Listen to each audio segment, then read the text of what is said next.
NBR বিলুপ্তির অধ্যাদেশ বাতিলের দাবিতে আয়কর, কাস্টমস ও ভ্যাট বিভাগের সব দপ্তরে চতুর্থ দিনেও কলম বিরতি করছেন কর্মকর্তা কর্মচারীরা। এছাড়া বিকেল ৩টায় পরবর্তী কর্মসূচি ঘোষণা করা হবে বলেও জানিয়েছে এনবিআর সংস্কার ঐক্য পরিষদ।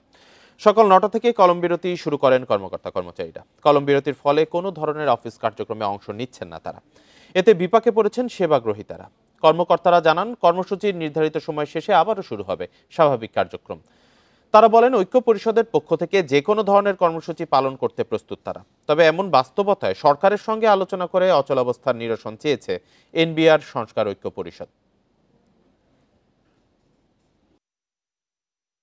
কলম বিরতি আসি এবং করঞ্চলগুলো সকল করঞ্চলগুলো পক্ষ থেকে যেরকম পালন করতেছে আমরাও সেভাবে পালন করতেছি।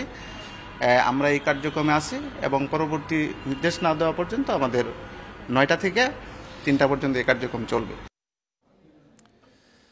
এ বিষয়ে আরো জানাতে চট্টগ্রাম থেকে যুক্ত হয়েছেন সহকর্মী আব্দুল্লাহ রাকিব।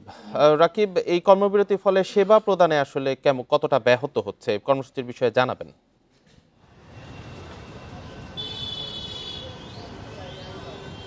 জি, বিমানবন্দর বা যাত্রী সেবা এবং রপ্তানি কার্যক্রম ছাড়া সার্বিক যে চট্টগ্রাম কাস্টমস হাউসের যে কার্যক্রম, অর্থাৎ আমদানি, বিল অফ এন্ট্রি সহ যে শুল্কায়ন কার্যক্রম, সেটি একেবারে ব্যাহত হচ্ছে।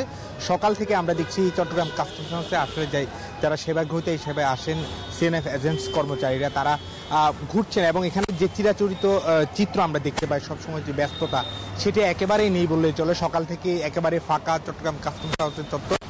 আমরা একটি তথ্য দিয়ে রাখি, চট্টগ্রাম কাস্টমস হাউসে এই চলতি অর্থ বছরের 10 মাসে প্রায় 63,000 কোটি টাকা রাজস্ব আদায় করেছে। কিন্তু এই 4 দিনের যে কর্মবিরতি চলছে আজ সহ, সেই কর্মবিরতির কারণে রাজস্ব আদায় কিছুটা ব্যাঘাত ঘটবে বলে বলছেন এখানকার সংশ্লিষ্টরা।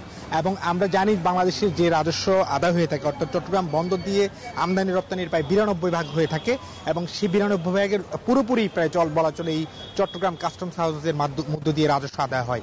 এবং এই রাজস্ব আদায়ের যে চলমান গতি, সেটিতে কিছুটা স্থবিরতা আসবে এই কর্মবিরতি। তবে কর্মবিরতির পক্ষে যে যারা রাজস্ব কর্মকর্তারা রয়েছেন, আমরা সকাল থেকে চেষ্টা করছি তাদের সাথে কথা বলার জন্য, কিন্তু কেন্দ্রীয়ভাবে ছাড়া তারা এখানে কোনো ধরনের কথা বলতে চাচ্ছেন না এবং কোনো ধরনের বিক্ষোভ, মিছিল বা সভা সমাবেশ আমরা করতে দেখিনি।